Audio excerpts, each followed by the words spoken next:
Bueno. Muy buenos días, hermanos. Una alegría compartir otro domingo con todos ustedes. Gracias por las felicitaciones de cumpleaños, amablemente. Gracias, la verdad que muy contento que Dios nos dé un año más de vida, ¿no? Y qué lindo festejarlo con la iglesia, festejarlo compartiendo la palabra. Y hoy me tocaba un tema realmente que lo vengo estudiando hace mucho tiempo, porque creo que es una área de la vida de cada uno de nosotros, es que podamos vivir pensando bíblicamente, ¿no? O sea, pensar como Dios piensa. Y ese es el título de esta mañana, es cómo desarrollar una filosofía bíblica de pensamiento. Una filosofía significa cómo poder armarte o qué herramientas debemos usar, ¿sí?, para formar nuestros pensamientos, ¿no? Así que esta es la idea de esta mañana. Vamos a tocar 3 puntos esta mañana realmente importantes, porque creo que esta forma de pensar bíblicamente está basada en 3 puntos fundamentales de tu vida y la mía, que la tenemos en cuenta, pero a veces parece que por saberla, por tenerla en cuenta, pasa a ser tan normal que empezamos a descuidarla. Y recuerda, si estás anotando, vamos a ver muchos textos de la Biblia, y el primer concepto que tenemos que tener en cuenta para tener una filosofía bíblica de pensamiento, para pensar como Dios piensa, es tener un alto concepto, un correcto concepto de Dios. Un alto concepto y correcto concepto de las Escrituras y un correcto entendimiento de quién es el hombre. ¿Quién eres tú? ¿Quién soy yo? Teniendo estas 3 características en claro en tu vida, vas a poder entender cómo piensa Dios y cómo vos podés llegar a pensar como Dios piensa. Amén. Así que es tan importante este mensaje, como cada domingo todos los mensajes, pero como decía el pastor Julio, espero que puedas prestar atención esta mañana, porque si eres como yo, que lucho todos los días por hacer las cosas que a Dios le agrada, para poder decidir siempre bien como Él decidiría, de que cuando le pido algo sea que lo pido en el nombre de Jesús, porque sé que lo pediría como si Jesús lo pidiera. Esta es una de las herramientas que vamos a poder ver desde la Biblia para pensar bíblicamente. Amén. Así que presta atención, comenzamos este viaje. Y cuando la Biblia dice, hermanos, vosotros tenéis la mente de Cristo. ¡Wow! ¿Cómo que tengo la mente de Cristo? Entonces, ¿por qué no puedo vivir como Cristo? ¿Por qué no puedo hacer las cosas, ni pensar, ni decidir como Cristo si tengo su mente? ¿Cómo llego a vivir de esa manera? Bueno, espero que esta mañana juntos lo podamos hacer. Vamos a ver el primer punto. Para pensar bíblicamente tenemos que tener un correcto y alto concepto de quién es Dios. ¿Y saben quién es Dios? Vamos a Daniel capítulo 4, versículo 35. Uno de los textos que vamos a ver esta mañana, pero vamos a comenzar con este. Ese Dios que nosotros debemos conocer de la manera correcta es el que dice que todos los habitantes de la tierra, Daniel 4, 35, todos los habitantes de la tierra son considerados como nada, y Él hace según su voluntad en el ejército del cielo y en los habitantes de la tierra. Y no hay quien detenga su mano y diga, ¿qué haces? Ese es el primer concepto que tenemos que tener claro de Dios. Dios es soberano sobre todo lo que Él ha creado. No hay nadie que detenga su mano. No hay nadie que le pueda decir, ¿y tú qué haces? ¿O tú por qué lo haces? ¿Cómo consideramos a Dios en nuestra vida? ¿Somos aquellos que somos capaces de poner a prueba a Dios? ¿Somos aquellos capaces de decirle a Dios, ¿qué tú haces? ¿Por qué me lo haces? Somos considerados como nada. Pero estamos rodeados de teologías, rodeados de ideologías, de teorías donde dicen que tú eres un campeón, que tú mira dentro de tú mismo que hay algo tan bueno, que hay algo siempre tan bondadoso, que tú eres capaz de, que si te miras a ti mismo tú puedes conseguir, que si tú siempre sentado en uno mismo.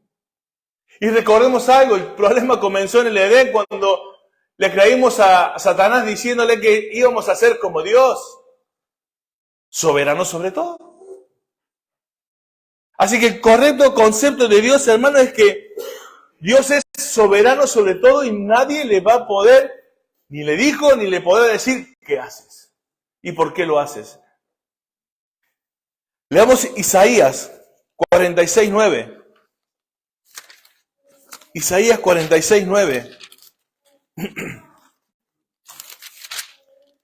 Dice la palabra de Dios: acordado de las cosas pasadas de los tiempos antiguos, porque yo soy Dios y no hay otro Dios y no hay nada semejante a mí.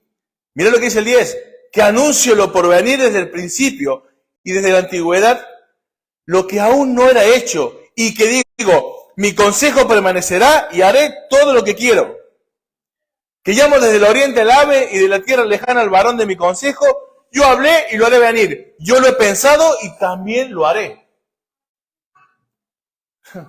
Ese es el Dios que debemos creer. El Dios que hace y determina todo. ¿Y sabe por qué lo sabe todo? ¿Sabe lo que es la omnisciencia de Dios? No porque sabe lo que va a pasar, porque ve el futuro. Es porque Él decretó cada uno de nuestras vidas y el futuro. Por eso sabe lo que va a pasar. Ese es el Dios que debemos creer. Ese es el concepto de Dios. Pero sabemos que Jesucristo es Dios. Amén. ¿Y qué dice respecto a su Hijo, a quien mandó? Para que pudiéramos conocer a Dios de manera más íntima, no solamente por medio de la revelación de las cosas hechas, sino de manera en la plenitud de quién es Dios por medio de Jesucristo. Filipenses capítulo 2. Vayamos allí, también lo leamos. Creo que muchos lo sabemos de memoria. Filipenses capítulo 2, versículo del 5 al 11.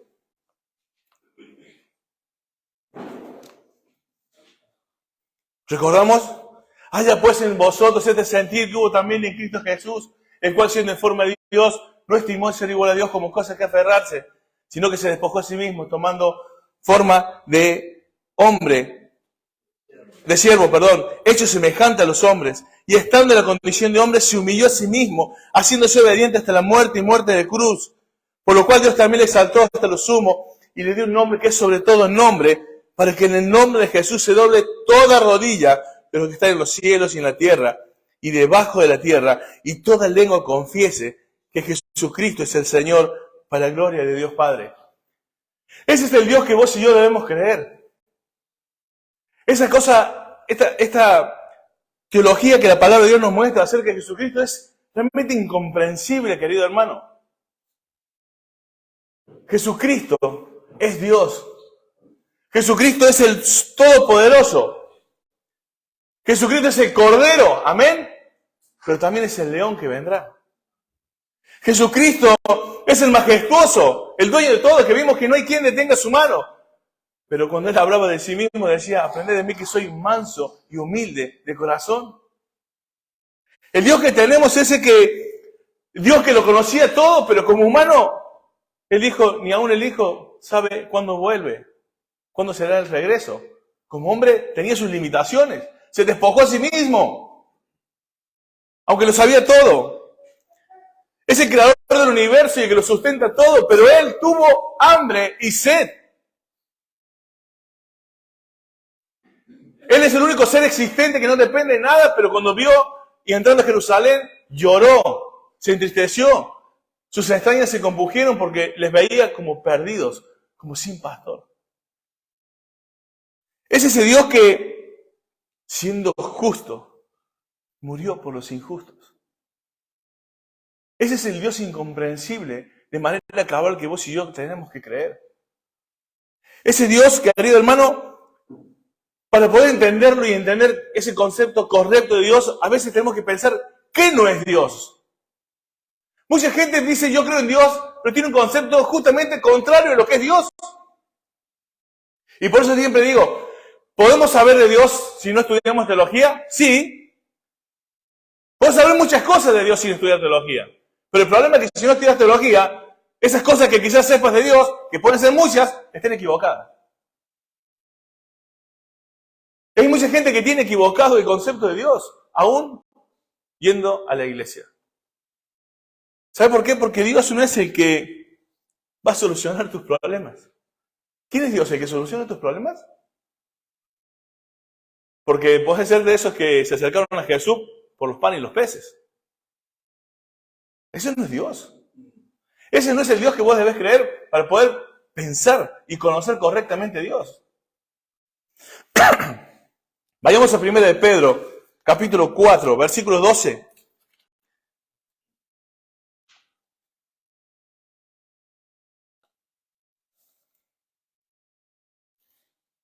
Primera de Pedro, capítulo 4, versículo 12.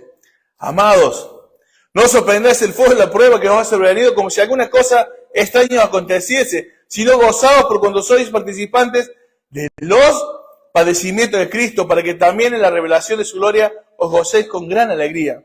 Si sois vituperados por el nombre de Cristo, sois bienaventurados, porque el glorioso Espíritu de Dios reposa sobre vosotros. Ciertamente de parte de ellos, Él es blasfemado, pero por vosotros es glorificado. Así que ninguno de vosotros padezca como homicida, ladrón o malhechor, o por entretenerse en lo ajeno.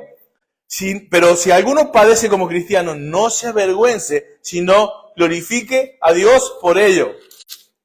¿Te das cuenta? ¿Qué mensaje estamos recibiendo de un montón de iglesias?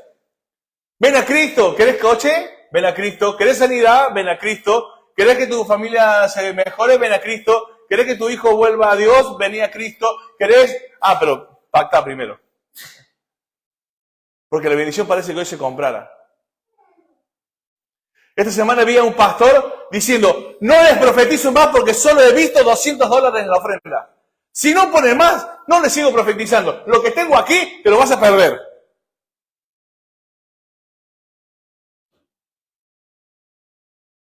Y gente diciendo amén y gritando, hay que poner más. Querido hermano, ¿qué concepto tenemos de Dios? ¿Es el que soluciona nuestros problemas? Porque acá acabo de leer que vamos a tener un montón de problemas y encima cuando los tengamos por causa de Cristo, dice que nos sintamos súper felices. ¿Qué concepto tenemos de Dios? A veces no es tan correcto como pensamos, querido hermano. Querido hermano, el concepto correcto de Dios es que tú estás conociendo a Dios no para entretener tu conciencia, ni calmar tu conciencia. ¿Cuántas veces vos estás hablando a una persona, le querés hablar de Dios y te frena en seco diciéndote, no, si yo creo en Dios? ¿Cómo no vas a creer en Dios? Te dice, o sea, está bien, yo ya creo. He calmado mi conciencia. ¿Qué conozco? Que tengo que hacer un par de cosas buenas, que llevo una vida más o menos coherente con que no soy homicida, ni ladrón, ni esto, ni lo otro, y suficiente. No es para calmar las conciencias el conocimiento de Dios correcto. Vayamos a un pasaje, 1 Corintios 10:31. Lo hemos estado leyendo mucho estas semanas dentro en la iglesia. 1 Corintios 10:31. Fíjate. Para calmar tu conciencia, conocer a Dios, no, querido hermano. Si pues coméis o bebéis o hacéis otra cosa, haced todo para la gloria de Dios. Conocer correctamente a Dios, tener un concepto correcto de Dios es vivir para su gloria. Y para que anoten Isaías 43:7, dice, todos los llamados de mi nombre son llamados para mi gloria, para vivir para su gloria. Este pasaje lo vamos a repetir más adelante. Querido hermano, somos su pueblo. Fuiste llamado para vivir para su gloria, no para conocer a Dios y calmar tus conciencias respecto a otro. Querido hermano, cuando decimos que conocemos correctamente a Dios, no estamos diciendo que vamos a conocer cabalmente a Dios. Y esto es un punto muy importante, hermanos, para entender correctamente a Dios. ¿Saben que la Biblia dice en el Salmo 96:4? Lo busquemos allí y anótenlo. Y anoten también el Salmo 145:3 para que tengan argumentos en la palabra para esta enseñanza. Salmos 96:4.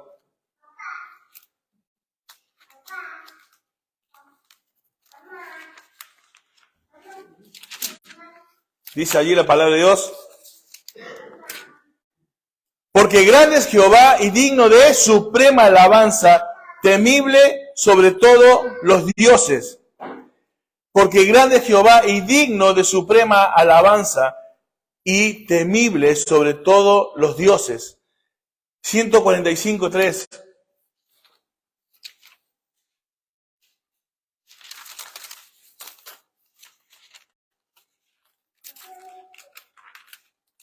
Mira lo que dice este pasaje. Grande es Jehová y digno de suprema alabanza. Y fíjate lo que dice aquí. Y su grandeza es inescrutable. ¿Saben qué significa inescrutable? Que no se puede conocer a profundidad. Algo que no es posible de medir. Y hermanos, muchas personas dicen, esto que conozco, que no puedo conocer de Dios, a mí me parece algo negativo. No conocer a Dios cabalmente a profundidad parece fuera de negativo. Pero realmente esto que parece negativo, la inescrutabilidad de Dios, es algo positivo realmente para vos y para mí. ¿Sabés qué significa? Que hay cosas que Dios va a hacer a través de circunstancias que no las vamos a entender. ¿Eso entiendes de parte de Dios? Porque los hombres somos alguien que siempre está queriendo que Dios te dé respuestas.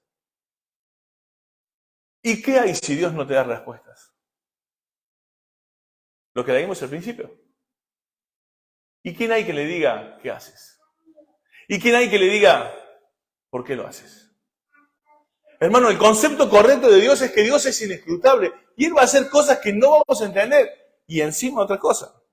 Esta inescrutabilidad de Dios, ¿sabes qué también te viene diciendo?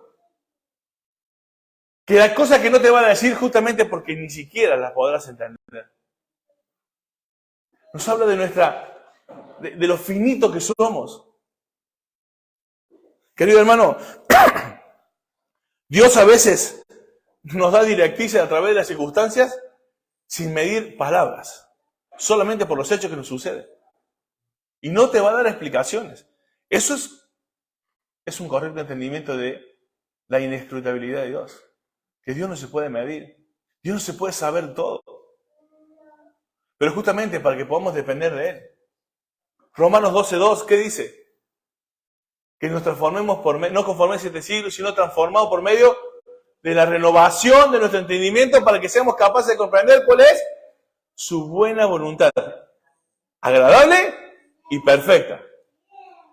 El tener el correcto conocimiento de Dios, de que es inescrutable, a vos y a mí nos hace descansar y confiar en esa perfección de la voluntad de Dios para nuestra vida y creerle a Él. Ahora, como aplicación, ¿qué me lleva a entender estos conceptos de Dios correctamente? Ser personas reverentes. ¿Qué es una persona reverente? Yo ante esta majestad de Dios, ¿qué podría hacer? Tú y yo ante la majestad de Dios, ante esta forma de que no podemos conocer a Dios cabalmente, ¿qué nos lleva a hacer? Inclinarnos. En reverencia. En temerle. Hoy, ¿cuánta gente desafía a Dios? Pero como leímos en Filipenses, un día toda lengua confesará que es el Señor. Y cuando lees Apocalipsis y ves que en el momento del juicio, dice que las personas se esconderán en las montañas y rogarán que las piedras le caigan sobre su cabeza con total de no estar delante de Dios en ese momento. Los que hoy se burlan de Dios. Ahora quiero decirte una cosa, querido hermano. Yo no sé cuál es tu condición de corazón, pero sabes que eso mismo, lo puedes vivir dentro de 10 segundos si te mueres y no estás con Cristo. Porque estos eventos que yo estoy comentando escatológicos, en la eternidad, que no hay tiempo, ocurren en un abrir y cesar de ojos. Uno se muere y después de esto hay juicio. Entonces no tenés toda la vida para pensarlo. Aún puedes decir, sí, yo confieso a Dios, pero no conoces quién es Dios. O todavía estás jugando con Dios. Ya tendré tiempo, ya me pondré las pilas con Dios. ¿Qué pilas? Si no sabes cuándo tenés tiempo. ¿Cuándo te dura la pila? Yo llegué hasta los 50, pero no lo sé todo. Hermanos, esto nos lleva a ser reverente. ¿Y sabes qué significa ser reverente? Es dejar nuestras vidas y nuestros propósitos por los suyos. Si no conozco todo lo bueno que me tiene que pasar, si no conozco lo que tengo que decidir, si me va a ir bien y mal, mejor descanso en esa inescrutabilidad de Dios, majestad, que es digno de suprema alabanza, que tiene una voluntad perfecta, y me entrego a la vida que Dios quiere. Es una teología correcta. de conocer a Dios. De cómo Él está mayor, cómo Él es mayor que yo, supremo, soberano, pero que se entregó por mí en la cruz. ¿Cómo no descansar mi vida en Él? Hermano, a veces los propósitos de nuestros son totalmente o diametralmente opuestos a lo que Dios quiere. Pero sin embargo seguimos siendo necios y yendo para el lado que Dios no quiere que vayamos. Y no significa que lo que estás decidiendo sea malo. Significa simplemente que estás yendo en dirección equivocada. Eso es tener un correcto concepto de Dios para poder llegar a pensar como Dios piensa. Saberte quién es Dios, querido hermano. Según la teología que creas, es lo que vives. Por eso es tan importante tener el concepto correcto de Dios. Porque muchos dicen, yo creo en Dios, pero viven como un diablo. Entonces, ese conocimiento de Dios, esa teología de Dios, es la que hace que vivas como vives. Porque no conoces a Dios.